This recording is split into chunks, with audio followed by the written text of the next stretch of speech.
Une dystopie est un récit de fiction dépeignant une société imaginaire organisée de telle façon qu'elle empêche ses membres d'atteindre le bonheur.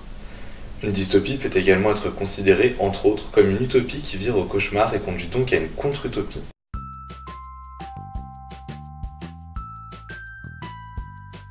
Bonjour tout le monde, aujourd'hui on se retrouve pour parler de dystopie, comme vous l'avez compris. C'est un genre littéraire que j'affectionne particulièrement. Il est très à la mode en ce moment, notamment dans la littérature jeunesse. Et du coup, je vais vous donner 5 exemples de dystopies que j'ai bien aimées.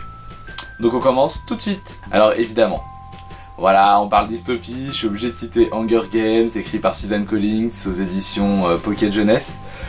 C'est la première dystopie que j'ai lue, c'est ce qui m'a un peu fait découvrir le genre. Et donc du coup je vais vous raconter quand même l'histoire vite fait, même si je l'ai déjà dit dans une précédente vidéo. Et oui je sais, encore, qu'est-ce que tu veux? Quand on aime on compte pas. Si tu veux zapper je t'en voudrais pas, va. La société elle est divisée en 12 districts. Donc le 12e étant le plus pauvre et le premier étant le plus riche. Chaque district a une fonction propre. Donc par exemple le district 12 ça va être le charbon, les mines. Le district 1 ça va être les dirigeants, le Capitole, c'est là où il y a les gens les plus riches et les plus extravagants.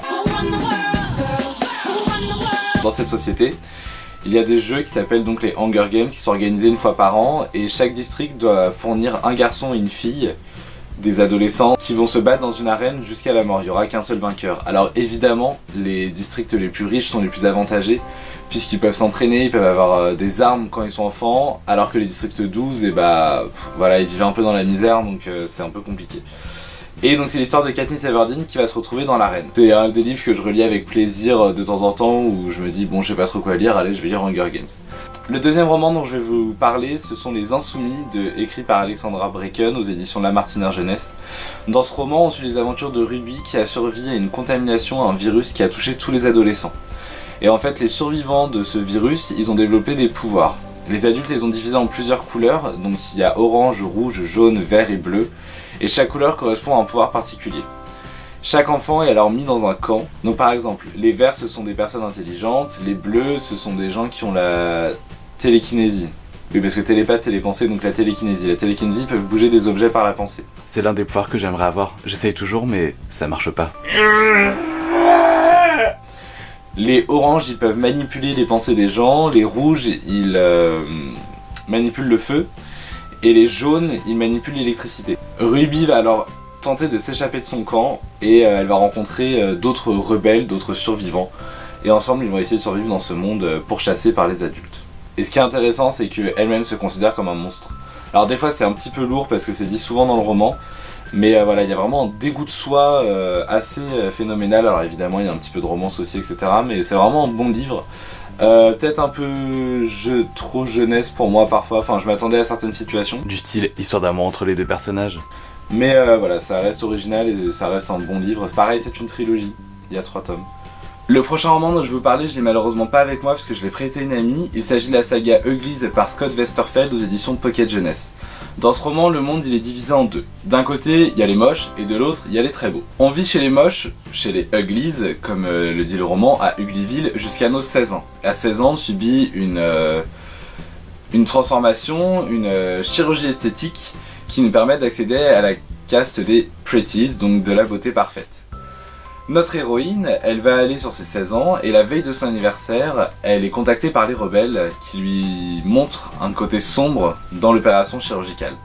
Du coup, elle a un véritable dilemme devant elle, soit elle rejoint les rebelles mais reste moche à jamais, soit elle subit l'opération chirurgicale à ses risques et périls. C'est l'une des premières dystopies après Hunger Games que j'ai lues. C'est une trilogie, il y a 4 romans. Dans les 3 premiers, on suit les aventures d'une seule et même fille, et dans le 4e, c'est après cette fille-là. J'ai bien aimé le message derrière, comme quoi la beauté parfaite n'était pas forcément une bonne fin en soi. Il fallait aussi s'accepter quelquefois. Enfin, quelqu'un de normal peut être très beau finalement.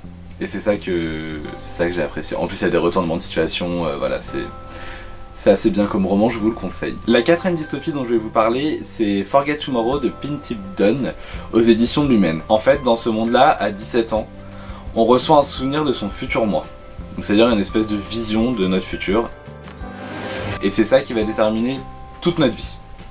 Donc par exemple, si on se voit en tant qu'avocat, et bah du coup on va être obligé de suivre des études d'avocat pour que ce souvenir se réalise. Et notre héroïne, elle va recevoir une vision horrible. En fait, elle va recevoir la vision d'elle en train de tuer sa petite sœur. Alors c'est extrêmement bizarre parce que sa petite sœur, elle passe son temps à la protéger puisque sa sœur possède un don, ce qui n'est pas très apprécié dans ce monde-là. Avant même qu'elle comprenne ce qui est en train de lui arriver, notre héroïne va être enfermée dans une prison car elle est considérée comme une future meurtrière. Et donc voilà, c'est son combat pour s'échapper, pour comprendre ce qui se passe, pour comprendre la mécanique. J'ai beaucoup aimé l'idée derrière, et voilà la petite phrase qui est en dessous, comment changer son destin s'il est déjà écrit. Et je trouve ça génial quoi, parce que c'est vrai que des fois je me dis j'aimerais bien voir mon futur pour avoir des réponses, mais finalement est-ce que c'est si bien que ça d'avoir des réponses en avance? Et c'est vraiment un livre qui nous fait réfléchir là-dessus. Le prochain roman dont je vais vous parler, c'est La Déclaration de Gemma Mallet aux éditions Naïve. Ce roman, pareil, j'ai découvert au collège, et dans cette dystopie, on vit dans un monde où on a découvert comment vivre éternellement. Il suffit pour ça de prendre une pilule à peu près tous les mois, il me semble. Par contre, si on décide de prendre cette pilule, on ne peut plus avoir d'enfants. Parce que sinon ça ferait une surpopulation mondiale et ce serait pas bon. Sauf que notre héroïne, eh bah, elle est là. Elle devrait pas exister et pourtant, elle existe. Donc Anna va vivre dans un internat de surplus, les enfants qui devraient pas être nés. Et elle se souvient pas de son passé, elle travaille juste dur pour effacer en gros la faute de ses parents quoi. Pour elle, elle doit travailler pour excuser ses parents. Sauf qu'elle se souvient absolument pas d'eux, elle sait même pas qui ils sont. Et un jour elle va rencontrer un garçon qui va lui dire qu'il la connaît, etc. Alors ce roman, on le vit à travers son journal intime et c'est vraiment un très beau roman qui soulève beaucoup de questions. Et c'est vrai que moi je me suis posé la question aussi, est-ce que j'aurais pris la pilule ou pas ? Est-ce que j'aurais voulu vivre éternellement?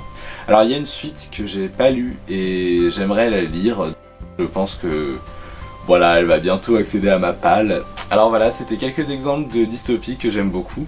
Évidemment, il y a plein d'autres dystopies que j'ai lues, que j'ai aimées aussi. Je referai peut-être une vidéo avec d'autres exemples. Et toi, c'est quoi ta dystopie préférée? Allez, vas-y, note-le dans les commentaires. Ce que j'aime beaucoup dans les dystopies, c'est cette espèce de mise en garde que l'auteur nous donne, de faire attention à certains aspects de notre société. Beaucoup de sociétés décrites dans ces romans privent les gens de liberté. Et je trouve que c'est un beau message de dire aux gens, faites attention à votre liberté. Ne laissez pas les autres vous la prendre. Parce que c'est quelque chose de précieux, de la liberté de penser, la liberté d'être qui on veut, de pouvoir faire ce qu'on veut. Et je trouve que c'est un très beau message, et voilà. Et puis un dernier mot. Abonne-toi, ça fait plaisir. Zayd et Zoé Et Zéphiri vont se battre dans un duel à mort à base de questions. Bon, je suis peut-être un peu lourd, mais... lis des dystopies.